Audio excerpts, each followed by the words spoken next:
América de día cuando escribo, América de noche cuando pienso.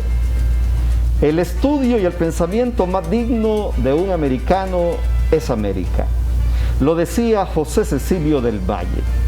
Con este bonito pensamiento damos inicio a Ecos del Bicentenario, este programa con el cual queremos celebrar los 200 años de la independencia de Centroamérica. Y nos vestimos de entusiasmo, nos revestimos de un ideal de construir patria a través del conocimiento, el estudio, la celebración y la fiesta.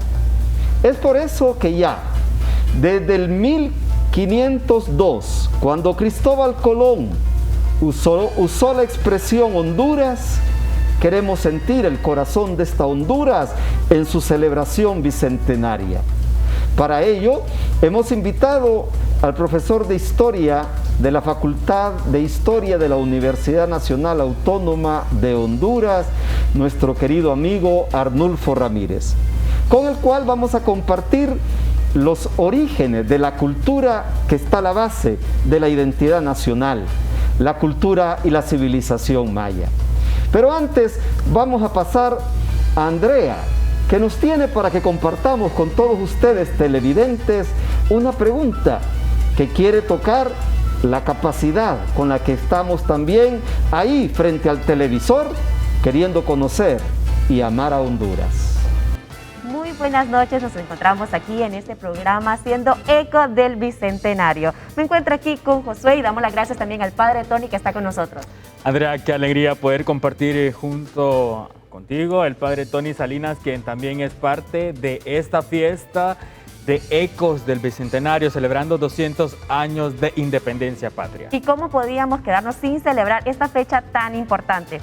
Y para eso, Josué, te comento que vamos a tener una pregunta para todos esos televidentes que nos están viendo el día de hoy. Así que te voy a leer la pregunta a ver si vos también sabés la respuesta. La siguiente pregunta: ¿quién fue el padrino de bodas de Francisco Morazán? Y tengo varias opciones. Opción A, José Cecilio del Valle. Opción B, Dionisio de Herrera. Opción C, José Trinidad Cabañas. Opción D, Manuel Bonilla. ¿Vos sabés la respuesta? Está un poco difícil, Andrea, déjame contarte. Pero estas son cosas que no las enseñan en el colegio. Sí, cultura general, pero Ecos del Bicentenario nos ha puesto a estudiar y sin duda alguna tendremos esa oportunidad. Usted que nos está escuchando y viendo a través de las diferentes plataformas de Suyapa Medios conocerá la respuesta, que la compartiremos más adelante. Más adelante, todavía no. Más adelante ustedes sabrán quién fue el padrino de bodas de Francisco Morazán. Una pregunta muy interesante, Josué. Y también conoceremos con quién se casó Francisco Morazán. Mientras tanto, vamos con el padre Tony Salinas. Estamos en Ecos del Bicentenario. Y el primer tema con el cual nos unimos a estas magnas celebraciones reviste el carácter histórico de nuestra propia identidad nacional, la cultura maya, la civilización maya. Nadie mejor que nuestro amigo Arnulfo Ramírez para compartir este tema. Bienvenido, Arnulfo, a Ecos del Bicentenario. Muchas gracias, y para mí siempre es un gusto poder compartir con ustedes estos temas que son apasionantes, y prácticamente vamos a decirlo que en lo que es nuestro país es una muestra muy importante sobre lo que es la cultura maya de Copán. El patrimonio universal de la humanidad ha puesto también su mirada en Copán, ha puesto su mirada en la civilización que nos dejaron esos vestigios. Arnulfo, ¿cómo nace la civilización maya? ¿Dónde tiene sus orígenes? ¿Cómo se desarrolla? ¿Cómo construyeron este gran patrimonio que nos han dejado? Es una pregunta muy interesante, porque si hablar de los mayas, pues estamos hablando prácticamente del año 2500 a.C., lo que podríamos llamar unos premayas, o algunos llaman unos protomayas, los primeros mayas. Realmente es en la ciudad emblemática de Copán donde esta cultura maya se empieza a desarrollar. Pero vamos a decirlo que ya a partir del año 426 después de Cristo, es cuando la manifestación maya como tal, lo que algunos llaman la mayanización, llega a Copán mediante un rey que es el conocido como el fundador de la dinastía de Copán. Este rey su nombre era Kinich Ahau Yaxcumó. Todos los reyes de Copán tenían un primer nombre, por así decirlo. Era Kinich, significa el señor del sol, el ojo del sol, Ahau, señor. Y Yax quiere decir, Yax es nuevo, Kut, Quetzal, y Moy, guacamayo. Si lo traducimos sería el nuevo Quetzal azul verde guacamayo. Sería la traducción de ese rey que llegó en el año 426 después de Cristo a implementar una dinastía que duró aproximadamente 400 años, lo que los mayas llamarían un periodo de un Bactún. Se le considera de hecho la dinastía más estable de todo el mundo maya, porque es el padre le deja el poder a su hijo y así va la historia.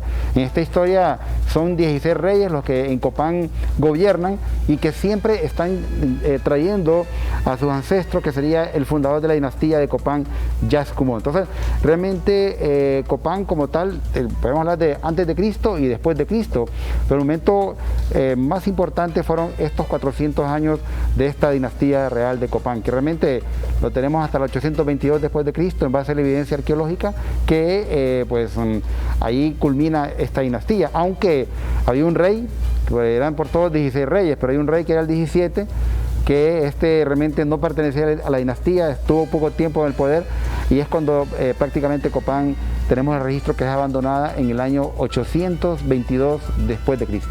El siglo V después de Cristo se hace emblemático para la civilización maya que se ubicó en el occidente de nuestro actual país, Honduras. Conocer esas raíces nos permiten considerar que las dinastías mayas tenían un carácter no solamente legal, de autoridad, sino también de un carácter religioso. ¿Cómo era la religión, la cultura y la vivencia del maya que elige o se deja gobernar por un enviado de la divinidad, por el sentido religioso del respeto y de la dinastía como sucesión de autoridad de unos para otros? Bueno, de hecho, incluso el rey tenía esa doble función, una función política y una función religiosa.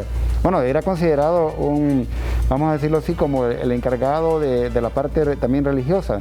Eran más que todo poderes teocráticos, ¿no?, donde se fusiona el tema político, el tema religioso, y es realmente en la parte de las deidades que ellos adoraban, pues hay deidades no solo en el mundo de las estrellas o en el supramundo, también hay deidades en el mundo de los vivos, y también hay deidades en el Xibalbá o el inframundo. Entonces realmente es todo un grupo de dioses que ellos van adorando y van haciendo una serie de ceremonias, una serie de actos.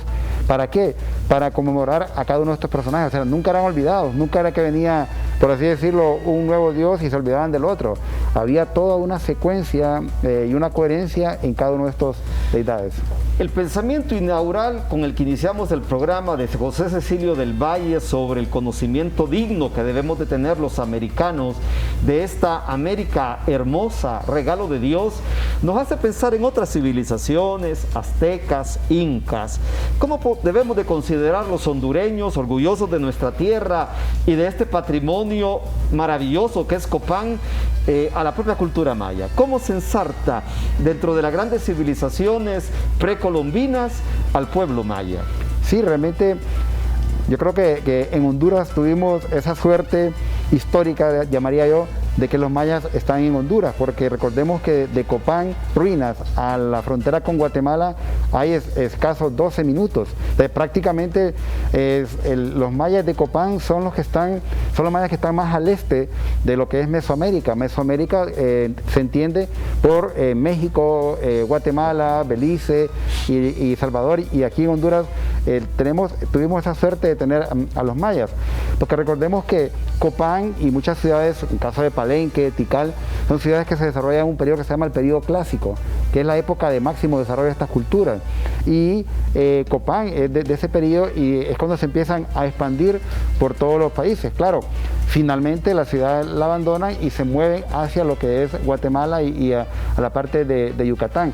Pero lo interesante es que llegan a Honduras, llegan al occidente de Honduras, llegan a la zona de Copán y no solo es que están ahí, ellos también, la influencia política, religiosa, cultural, arquitectónica, artística se da en todo el occidente de Honduras. Tenemos influencias de esta cultura, por ejemplo, incluso hasta la zona de Roatán, toda la parte occidental de Honduras y los mayas de Copán no solo están en Copán, también están fuera de Copán. En el caso de Rastrojón, de los últimos descubrimientos hechos por la Universidad de Harvard, también está en un lugar que es casi como una hora desde Copán, el río Amarillo, es una pequeña ciudadela maya y vemos cómo ellos se van expandiendo. Claro, en sus últimos momentos pasaron eventos casi catastróficos que impidieron esa expansión hacia el oriente de Honduras. Realmente ellos se movieron hacia lo que fue Guatemala y México.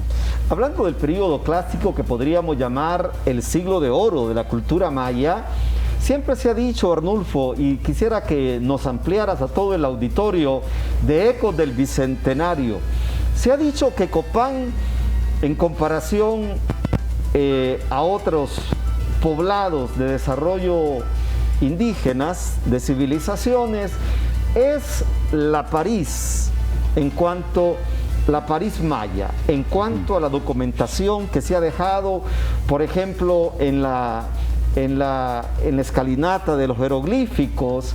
¿Qué podemos decir de eso? ¿Sigue siendo Copán la París de la cultura maya, del escrito, de los restos monumentales que dejan una huella de su historia, que hablan de su procedencia y también de sus hábitos? Bueno, incluso los primeros pobladores que llegan a Copán en el siglo XX, siglo XIX, también le decía la Atenas del Nuevo Mundo. La Atenas del Nuevo Mundo. Exacto, un poco comparándolo porque ellos tenían esa referencia, ¿no? En el caso de la Atenas, bueno, sabemos que Grecia era el símbolo de la sabiduría, del desarrollo artístico. El desarrollo cultural. Exactamente. Entonces, en el caso de Copán se le pone como ese seudónimo.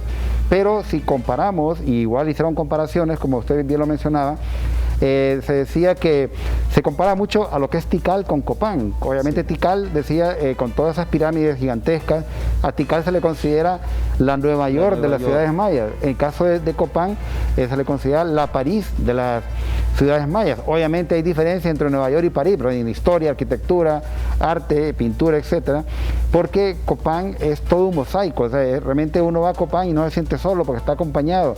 Y los mayas de Copán desarrollaron tantos niveles en su arte, su arquitectura, a tal punto que la ciudad era todo un rompecabezas de piedra, es decir, tenían elementos, cada una de estas esculturas, no solo era la piedra esculpida como las estelas, pero también habían edificios que era una especie de, como un rompecabezas, ¿no? Y le llaman incluso proyecto mosaico de Copán, porque es cada uno de esos detalles la hizo diferente y es por eso que la comparan con la París de las ciudades mayas. Y es muy interesante porque hay elementos artísticos que solo ahí se desarrollaron. El caso de las estelas, que sí hubieron estelas en México, sí hubieron estelas en diferentes lugares, pero las estelas de Copán son únicas porque incluso le llaman algunos el barroco maya, es decir, que no han dejado ningún espacio vacío. De hecho, los mayas tenían temor al vacío, porque decían que en el vacío se podía albergar un dios o una deidad maligna. Vemos, por ejemplo, en la imagen tenemos lo que es la famosa estela A en Copán, que estas estelas realmente simbolizan a los reyes y un solo rey. Y este rey, las que miramos en la plaza principal, este rey es el famoso rey que la gente lo conoce como 18 conejos, que es el rey número 13, aunque el nombre verdadero de él era Kinich Ahau Huazaclajun Ubal Cahuil, que quiere decir las 18 manifestaciones del Cahuil. Entonces, y eso lo vemos en sus estelas, que él logró desarrollar ese bulto redondeado, creando el famoso efecto claro-oscuro en las estelas. ¿Y quién sale ahí? Pues está representado él mismo como el único rey que controla, por así decirlo, tanto la salida y cuando el sol sale y cuando el sol se esconde. Muy bien, sin duda alguna que nos has introducido a la realidad de ese principio de patria que se llama precisamente la ciudad y la civilización maya. No hay que olvidar, queridos hermanos, amigos y amigas, que Ecos del Bicentenario nos va a situar en la Honduras maya, precolombina podríamos decir. Nos va a situar en la Honduras colonial, la Honduras de la colonia y la Honduras republicana. Esos tres periodos en los cuales podemos dividir la historia de nuestra patria. Ecos del Bicentenario les invita a que estemos siempre atentos a descubrir a través del conocimiento el amor que debemos sentir, el orgullo por nuestro país. Hemos hablado de 18 conejos que está expresado en una estela, pero también representado en el altar maya, si no me equivoco también, ¿verdad? En el altar maya están todas las dinastías representadas. Sí, el famoso altar Q que se le conoce en Copán. Correcto. Donde el último rey de Copán, que era el rey número 16, ¿verdad? Que siempre parte de la dinastía, en la toma de posesión de su gobierno, él erige o hace un levantamiento de un altar, que se le conoce como el altar Q, aunque el nombre verdadero, el altar Q, porque los arqueólogos que llegan le ponen esa letra, es técnico la cuestión. Correcto. Pero el nombre verdadero del altar es el altar de Yaxcumó, lo que vemos ahorita en pantalla, donde el personaje del lado izquierdo es Yaxcumó, que tiene ahí, está en su mano izquierda, le está entregando un bastón de mando al último rey de Copán, que conocido como Yazpat o Yazpasat, sol naciente, nueva día, madrugada. Pero el que mandó hacer ese altar fue el personaje que vemos en la parte central derecha, que era Yazpac. Entonces, en la toma de posesión de su gobierno, él inauguró este edificio, esta escultura, e incluso en la excavación que se hizo debajo del altar se encontraban huesos de felinos, jaguares. Él sacrificó 16 jaguares, uno en honor a cada rey. Hizo una toma de posesión que se salió de la normalidad, incluso del mundo maya, porque también sacrificó guacamayas, se encontraban en la excavación. Y cuando fue la toma de posesión de su gobierno, de este último rey, él como que calibró su gobierno con una aparición del planeta Venus, porque Venus era uno de los planetas más temidos de los mayas. Entonces es casi como para, pues, vamos a decirlo así, intimidar a su pueblo, porque este es el último rey de Copán. Él tenía que autenticarse en el poder, o sea, el decir, miren, mi poder es real, mi poder es legal y auténtico, proviene de los 15 reyes anteriores, y es más, el rey fundador de la dinastía, Yazcumó, me está dando el poder. Eso es como que se está autenticando totalmente el poder. De legitimar su poder. Exacto, y siempre salía vestido como guerrero. Entonces, esa es una forma, pues, de darse a conocer. Hacemos una pausa breve, pero antes de despedirnos, dejamos a nuestra amiga Andrea, que nos tiene la pregunta con la cual usted participa también con nosotros, aquí en Eco del Bicentenario. Muchas gracias, Padre Tony. Continuamos en su programa Ecos del Bicentenario, donde traemos muchísima información. Parte de esa información es la pregunta de la semana. ¿Sabía usted quién fue el padrino de bodas de Francisco Morazán? Tengo varias opciones. Opción A, José Cecilio del Valle. Opción B, Dionisio de Herrera. Opción C, José Trinidad Cabañas. Y opción D, Manuel Bonilla. Si no sabe la pregunta o si la sabe, recuerde también escribirnos en nuestras redes sociales. Encuéntrenos como Suyapa Medios y ahí puede contestar y dar su opción a esta pregunta. A continuación vamos a una pausa comercial, pero ya regresamos.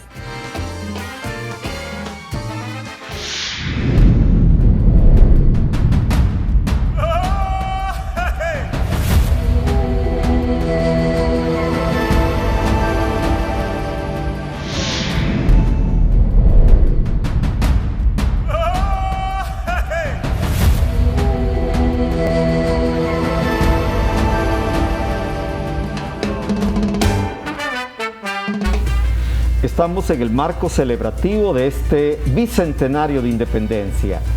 Su canal de preferencia y los medios de la Iglesia a través de Suyapa Medios ofrece a todos ustedes este especial programa semanal en el cual queremos verdaderamente compartir tanto de nuestra riqueza como ha sido precisamente el álbum de la semana, esas fotografías de nuestros medios de comunicación. Continuamos en Ecos del Bicentenario y queremos compartir con ustedes una serie de fotografías en el álbum de la semana. La temática, Andrea, para conocer durante todos estos días en Eco del Bicentenario es acerca del transporte que se ha utilizado al transcurso de la historia de la semana. ¿Te podrías imaginar todo lo que hemos vivido en este tema del transporte? Iniciando sobre el ferrocarril nacional. Sin duda fue uno de los transportes más innovadores en la zona norte de Honduras desde mediados del siglo XIX, traído por las compañías bananeras para trasladar por largas distancias las cargas y a los trabajadores, así como las cosechas e insumos que se requerían. También compartimos con ustedes las líneas ferroviarias, reliquias ferroviarias en Puente Alto, así como en Zonaguera, Colón, legado de las Star Freight Company que han sobrevivido hasta nuestros días, Andrea. También tenemos entre el álbum de la semana La Baronesa. Podemos ver esas fotografías que fueron compartidas por tomadas del perfil de Bus Centauro. También hemos visto los globos aerostáticos que funcionaron aquí en Tegucigalpa, en la zona del Aeropuerto Internacional de Toncontín. ¿Sabías eso, Andrea? Yo no lo sabía, pero muy interesante conocer estos datos pues, en estos programas tan especiales. También se ha utilizado el balsa en la Ulúa y todas estas fotos fueron tomadas del perfil Estrada de tomadas del burócrata. Si usted desea compartir sus archivos fotográficos o videos de Honduras, hágalo también al correo de contactos @suyapamedios.hn para que comparta con nosotros esas fotografías que están marcando historia a lo largo de esos 200 años. Así es, Josué. Por estos momentos vamos a continuar con el Padre Tony en este interesante tema sobre Copán de cara al Bicentenario. Y volvemos aquí a nuestro tema con el invitado de este primer programa que pone el punto de arranque de este programa Ecos del Bicentenario. La cultura, la civilización maya. ¿Desde cuándo, Arnulfo, podemos hablar históricamente de la presencia de los mayas? ¿Cómo el desarrollo, el desenvolvimiento de la historia encuentra la realidad de nuestra civilización, base hoy de nuestro patrimonio y de nuestra identidad nacional? Bien, realmente hay un personaje interesante que vamos a ver en una imagen más adelante, que es Diego García de Palacios. Diego García de Palacios, en el año 1576, él era un oidor de la gran audiencia. Él le manda un reporte al rey Felipe de España, donde le dice que ha encontrado un sitio que la gente llama por nombre Copán, y donde él ahí habla acerca, dice: el primer lugar de la provincia de Honduras, que se llama Copán, están unas ruinas y vestigios de gran población y de soberbios edificios, de tiempos inmemorables que de muchas edades se ha perdido la memoria y noticia de las que le hicieron y fabricaron. Entonces, estamos hablando con datos históricos, con documentos históricos y fuentes históricas, 1576, es donde se habla acerca de el primer momento, el primer informe que se habla de Copán. Claro, ya de Copán se sabía desde antes, pero él es el primero y es como que el que abre esa puerta a los diferentes exploradores que vamos a ver que empiezan a llegar a estas tierras, a tal punto que hay un personaje que andaba incluso por las pirámides de Egipto, todos estos lugares, ahí lo tenemos, el famoso John Lowe Stephen. John Lowe Stephen, él vino a Copán ya para 1839, de hecho él tuvo una oportunidad de entrevistarse con Francisco Morazán, acompañado de su arquitecto y dibujante inglés, que era Freddy de Catterbu, que este fue el que hizo los primeros dibujos de Copán a mano alzada. Y él andaba por todos los sitios, en Palenque, Tikal, todos estos lugares, y cuando llega a Copán, se encuentra que en Copán el predio donde está el sitio arqueológico tiene un dueño, porque era una hacienda, ¿no? Entonces al final él quiere trabajar en Copán, pero el dueño de la hacienda le dice que la única forma que él puede trabajar ahí tranquilamente, tomando fotos, dibujando, es que le va a vender el predio. Entonces el John Stephen pues finalmente logra comprar el predio por la cantidad de $50. Ese fue quizás, exacto, y quizás para el dueño de la hacienda o del sitio haber pensado que hizo el negocio del año, pero realmente John Stephen es el que quiere hacer pues esto. Primero vamos a decir datos importantes sobre Copán. De hecho él publica diferentes libros donde habla acerca de Copán, y Freddy Catterbu es el que hace los primeros dibujos a mano alzada. Lo miramos ahí en la imagen, ¿no?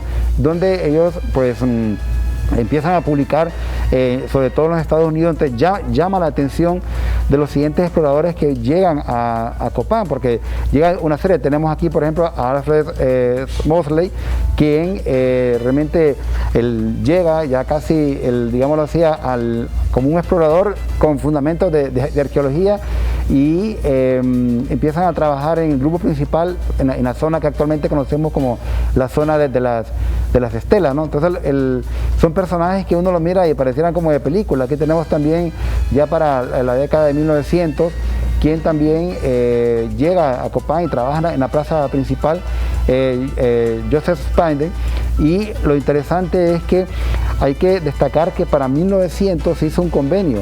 El convenio era 50% para Honduras y 50% para quien excavaba, porque aquí no había prioridad. Aquí estamos llenos empezamos con las guerras civiles, entonces no había prioridad para el tema cultural. Entonces empiezan ellos a excavar, y es por eso que empezamos a ver una serie de piezas que empiezan a salir del país. Exactamente, y la cuestión es que la llevan en forma legal, porque hay convenios, ¿no? Y para ese entonces, y se ha querido traerlos, y algunas piezas se han traído, pero claro, esas piezas son las que llaman la atención de un museo, y yo como administrador del museo, obviamente la voy a mantener. Correcto. Por eso hay muchas piezas, como por ejemplo la famosa pieza del dios del maíz, famosa, que solo la miramos en el pasaporte actualmente.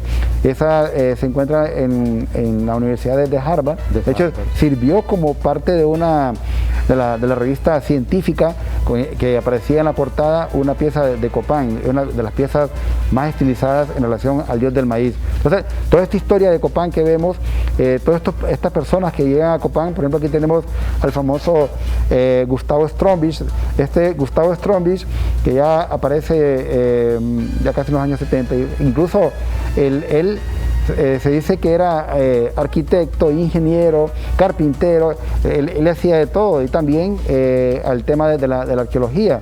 Él fue el que hizo, si ustedes han ido a Copán alguna vez, en el Parque Central de Copán hay una fuente. Él hizo esa fuente y un escudo que está en el Museo del Pueblo. Es realmente una persona muy reconocida. Entonces son este tipo de personas que vienen, incluso a él lo tildaban como de espía para las guerras mundiales. Aquí tenemos, por ejemplo, un personaje muy reconocido en el mundo maya, que es Silvano Morley, que apareció durante la primera mitad del siglo XX.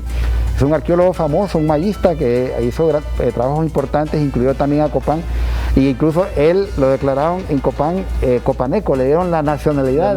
Del municipio. Entonces, es muy interesante todo esto, porque incluso él decía que una vez lo encontraba en la alcaldía y andaba con un sobre, y le dio un sobre al alcalde con dinero. ¿Y esto para qué? Vengo a pagar mis impuestos, la cultura del impuesto que tienen los estadounidenses, ¿no? Claro. Entonces, Tom Morley fue un arqueólogo importante que aportó y menciona a Copán en sus excavaciones. Y así siguen viniendo una serie de personajes. Tenemos aquí a los doctores Gordon Williams de la Universidad de Harvard, William Coe, y Robert Charles de la Universidad de Pensilvania, ya para los años 70, para el 94, donde preparan toda una propuesta de investigación científica en Copán.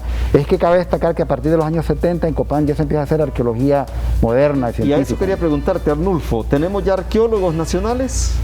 Pues, aparte de Agurcia. Sí, hay arqueólogos nacionales, incluso en la Universidad Nacional se encuentra la carrera de antropología, que dentro de su formación está también el tema de la arqueología. Entonces ya empiezan a salir los primeros egresados. Eso es muy importante, porque tenemos tanto en Copán por hacer, pero no teníamos arqueólogos. Muchos se fueron a formar a universidades, sobre todo de México y Estados Unidos. Continuamos en este programa interesante. Así es, y realmente vemos en cada una de estas imágenes que Copán siempre nos atrae. Copán, como usted bien lo comentaba, es esta París de las ciudades mayas. Vemos en esta imagen, por ejemplo, en el lado izquierdo, el famoso dios del maíz, el que nosotros... Del que has referido. Exactamente. Creo que estuvo un tiempo también en el billete de Alempira. Sí, así es. En los primeros billetes de Alempira tuvimos la imagen del dios del maíz. Y al lado la pieza del Museo de Arte de Cleveland, en Ohio, en Estados Unidos de América. Esas son parte de las piezas del 50% que llevaron, ¿no? Claro, las han preservado y la mantienen, y eso también ha ayudado de mucho. Vemos también aquí en esta imagen, podemos observar todo el sitio arqueológico. Obviamente una reproducción artística, pero con, vamos a decirlo así, con apoyo científico de lo que fue la gran ciudadela de Copán. Y toda esa parte que observamos de color blanco era un estuco. ¿Qué es un estuco? Es un piso. Claro. Los mayas hacían sus pisos estucados. Entonces podemos observar realmente que fue una pequeña ciudadela donde esa era como la metrópoli, el centro más importante. Y en el lado derecho se puede observar que está como a niveles más altos. Bueno, quiere decir que ahí vivía la nobleza. Y aquí tenemos el famoso campo de pelota de Copán, que se le considera uno de los campos de pelota más bellos y decorados del mundo maya. Y mejor cuidado también. Y mejor cuidado, exactamente. Y algo interesante, debajo de este campo de pelota hay dos más, porque los mayas construían sobre construcción. Entonces, esta es como la última versión. ¿Y quién hizo la última versión? De nuevo aparece aquí 18 conejos, o Huasac Tlajún o Alcahuil, ¿no? Y al fondo podemos observar que está también la escalinata, ¿no? Este juego de pelota, que aquí lo tenemos, esta es una pirámide que está en la plaza occidental de Copán, se le considera la pirámide más alta de Copán, es donde está el altar Q. Ahí estuvo los últimos días el último rey de Copán. Pero esta pirámide, cuando la gente va a Copán, la ve y sí, es imponente. Pero la pirámide tiene sorpresas adentro, porque los mayas construían sobre construcción, ya vamos a verla más adelante. Aquí tenemos la escalinata de los jeroglíficos. Lo interesante de esta escalinata, que debajo de esta hay dos más. Y ahí nos cuenta la historia de los últimos 6 reyes de Copán. ¿Quién hizo la última versión? La hizo el rey número 15, llamado Humo Caracol, Humo Ardilla, era como nieto de 18 conejos, ¿no? Y en la parte central aparecen los reyes vestidos como guerreros. Y lo interesante es que cada uno de los escalones nos habla o nos cuenta la historia de estos reyes, ¿no? Aquí tenemos lo que está debajo de la pirámide que les comentaba, la más alta, el famoso templo conocido como Rosalila. Que el nombre original realmente era el templo que se le conoce como el Kinich Ajao, el templo del Señor del Sol. Y toda la iconografía de este templo tiene que ver con ¿qué? Tiene que ver con el sol. Y se puede observar, son incluso, podemos ver ahí más o menos algunas serpientes bicéfalas, el color rojo que simboliza el este, por donde sale el sol, ¿verdad? Y esa fachada está dando al oeste, que para los mayas el oeste era muy importante porque ahí se escondía el sol. Y debajo de ese templo, porque hay otros más ahí, está Opéndola, Margarita, debajo de ese templo se encuentra la evidencia ósea del fundador de la dinastía real de Copán, que era Kinich Ajao Yaxcumó, y ahí tenemos su tumba. Casi como que el rey ahí está diciendo, aquí estoy, búsquenme, explórenme. Ahí lo podemos ver, que está entrelazado un quetzal con una guacamaya. O sea que en este caso, digamos que la pirámide y también el Rosalila es un monumento fúnebre. Exactamente. Los mismos mayas lo momificaron, es decir, ¿cómo? Lo pintaron en color blanco, porque los mayas tenían la costumbre de cuando alguien moría lo envolvían en una manta de blanco, por la pureza. Entonces la pregunta es, ¿pero por qué no lo destruyeron si ellos acostumbraban a destruir para levantar otro? Porque es un lugar sagrado, representa al sol.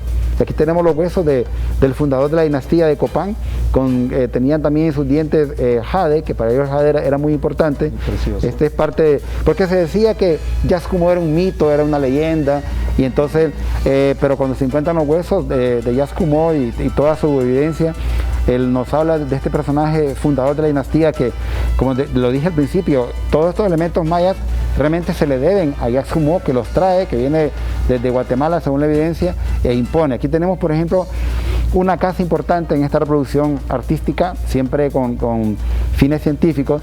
Esta se le conoce como el Templo 22, pero esa es la casa del famoso 18 conejos. Y esta casa también servía como observatorio astronómico. De aquí los mayas observaban el cielo. De repente una pregunta, ¿por qué no eran circulares? No, los mayas de Copán no manejaban el círculo de esa forma. Sí. Pero era la casa nada menos y nada más del rey conocido como 18 conejos, o el rey el Huasac Tlajún Ubal Cahuil, que estuvo en el poder, por cierto, 42 años. Y su padre 67 años. Y aquí tenemos la reproducción artística del campo de pelota, como lo pueden ver, con sus marcadores en la parte central y alrededor rodeado por guacamayas. ¿Por qué guacamayas? ¿Qué representan las guacamayas? Representan aves reales, aves guerreras que traían el mensaje de los dioses y se lo comunicaban al rey, y se posaban en un árbol de ceiba y el rey llegaba a recibir el mensaje. Dicho sea de paso, sabemos que la guacamaya está siendo utilizada para el billete de los 200 lempiras y también en estas celebraciones del Bicentenario es emblemática también para nuestro programa de Ecos del Bicentenario. La guacamaya que tiene ese origen en la cultura maya y esa finalidad de comunicar los mensajes de la divinidad. Y Copán es de las pocas ciudades del mundo maya actual que, por ejemplo, las guacamayas andan, pues vamos a decirlo así, en libertad. Hay más, en todo el lugar hay más de 85 guacamayas en todo el sitio, que andan en el pueblo, andan en el sitio arqueológico. Realmente es algo, en Tikal usted camina y lo que va a ver ahí básicamente en las pirámides son monos, usualmente son monos, ¿no? Pero en Tikal, en Copán, encontramos que son las guacamayas, y eso cuando hacen su vuelo y en ciertas épocas las sueltan, cuando tienen algunas en cautiverio, eso es todo un espectáculo, realmente es algo único, como usted lo comentaba al principio, ¿qué cosa tiene única Copán? Pues esa es una de las cosas únicas que tiene Copán. Las estelas, por ejemplo, ese tipo de estelas que tenemos en Copán son únicas en el mundo maya, con toda esa ornamentación y que no solo representan al rey, también servían como marcadores para saber cuándo era verano, cuándo era invierno, cuándo era otoño, ese tipo de actividades astronómicas que ellos tenían en ese entonces. Arnulfo, lamentablemente el tiempo siempre en la situación que nos hace considerar que hemos llegado al final del programa, pero ha sido verdaderamente un plato suculento, un interés profundo que quiere despertar este programa Ecos del Bicentenario en toda nuestra teleaudiencia. Queremos agradecerte ser parte de esta celebración de Suyapa Medios, que se une al regocijo de Centroamérica en la fecha próxima de su bicentenario. Te agradecemos por ser parte de esta celebración, gracias por tus trabajos que han hecho posible ese caudal de conocimiento. Sin duda alguna pasarás también a la historia como uno de los mejores conocedores de la cultura y de la ciudad maya de Copán. Muchísimas gracias, Arnulfo, y gracias a ustedes que nos han acompañado en el primer programa. Sin duda, cuando cantamos el himno nacional, la primera estrofa, India Virgen y hermosa dormías, etcétera, etcétera, etcétera, nos hace pensar que faltó una estrofa que hablara de los orígenes en nuestro himno nacional, de esos orígenes maravillosos de esta cultura que llamamos precolombina, la cultura maya. Pero bien, gracias, vamos a seguir acompañándoles, le invitamos a que nos acompañe y queremos seguir juntos haciendo ecos del Bicentenario.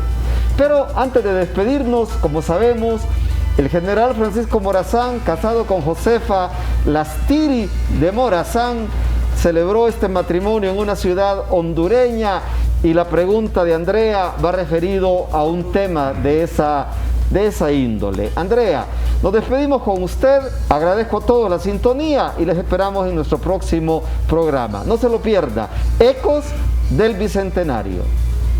Muchas gracias, Padre Tony. Continuamos en su programa Ecos del Bicentenario, donde traemos muchísima información. Parte de esa información es la pregunta de la semana. ¿Sabía usted quién fue el padrino de bodas de Francisco Morazán? Tengo varias opciones. Opción A, José Cecilio del Valle. Opción B, Dionisio de Herrera. Opción C, José Trinidad Cabañas. Y opción D, Manuel Bonilla. Si no sabe la pregunta o si la sabe, recuerde también escribirnos en nuestras redes sociales. Encuéntrenos como Suyapa Medios y ahí puede contestar y dar su opción a esta pregunta. A continuación vamos a una pausa comercial, pero ya regresamos.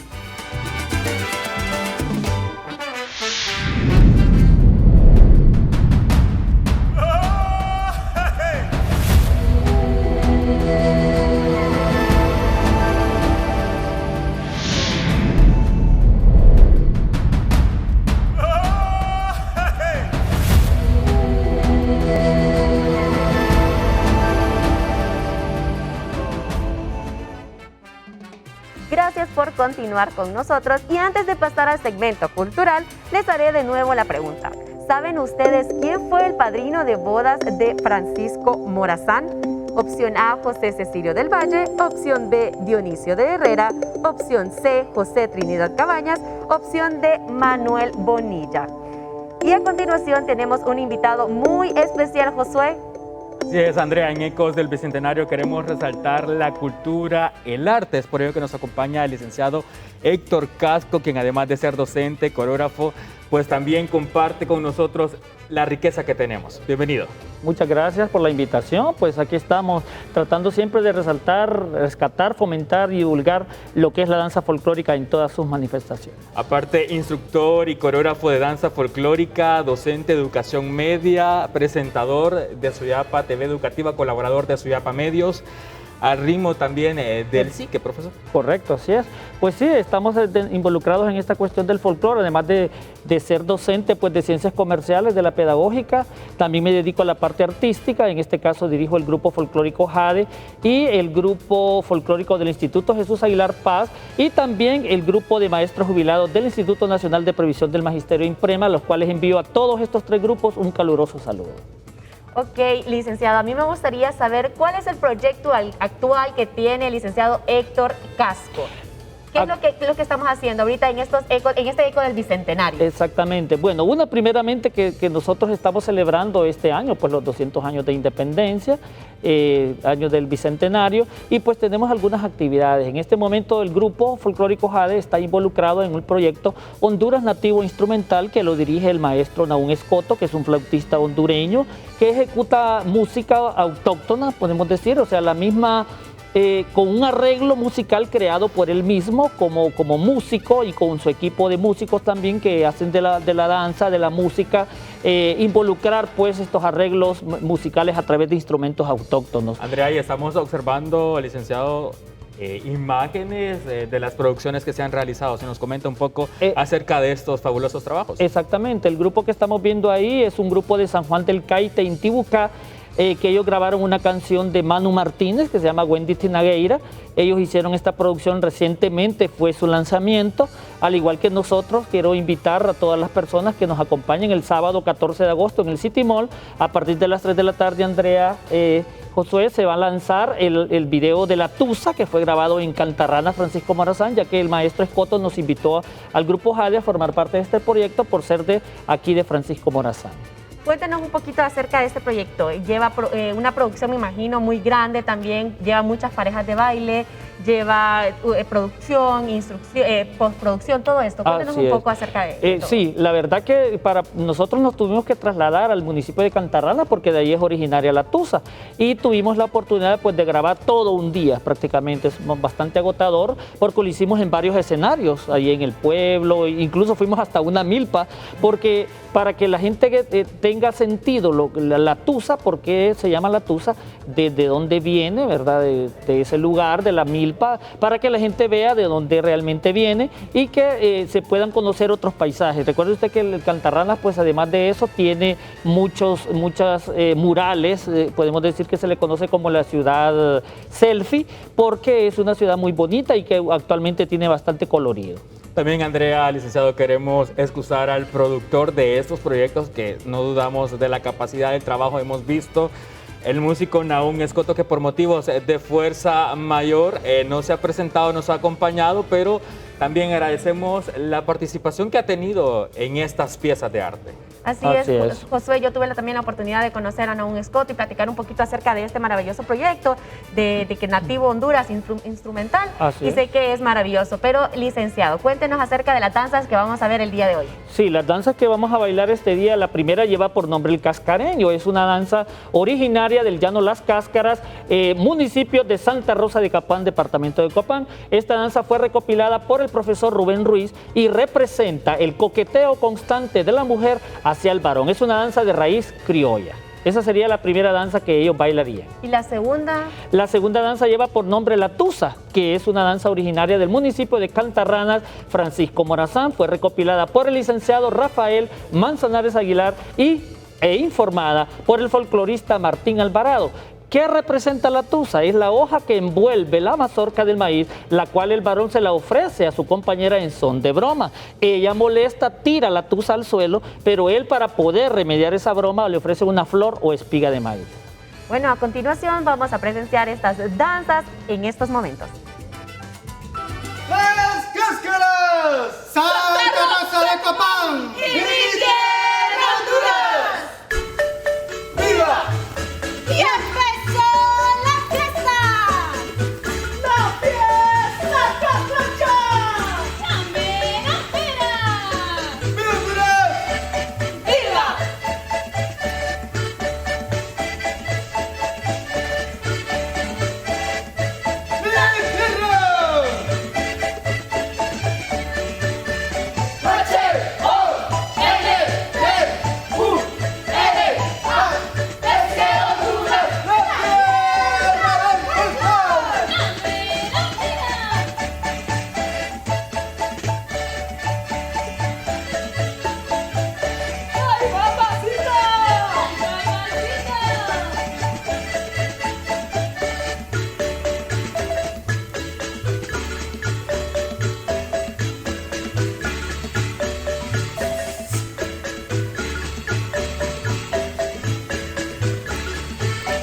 conozcamos quién fue el padrino de bodas de Francisco Morazán.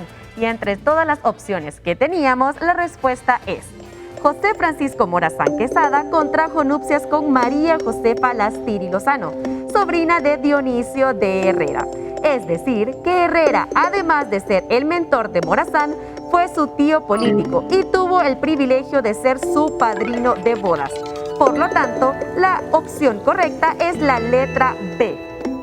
Y por si usted no lo sabía, Dionisio de Herrera y José Cecilio del Valle fueron primos hermanos por la línea paterna. Espero usted haya podido acertar esta pregunta. Andrea, hemos llegado ya a la parte final de esta primera emisión de Ecos del Bicentenario. Qué alegría compartir contigo. Nos esperamos en la siguiente semana. Así es, Josué, un placer haber compartido también con ustedes, haber compartido tantos momentos, entrevistas, preguntas, y estoy segura que vamos a seguir también aprendiendo en Ecos del Bicentenario. Ese es el objetivo principal. Damos paso al padre Tony Salinas, también quien ha compartido con nosotros durante esta noche. Gracias, Andrea y Josué, y bueno, me despido de ustedes invitándoles al próximo programa. Tendremos más arte, más historia, más conocimiento, más deseo de profundizar en esta Honduras amerindia, en esta Honduras contemporánea, en esta Honduras que ha sido también colonial y sobre todo en esta Honduras que queremos seguir amando. Les esperamos.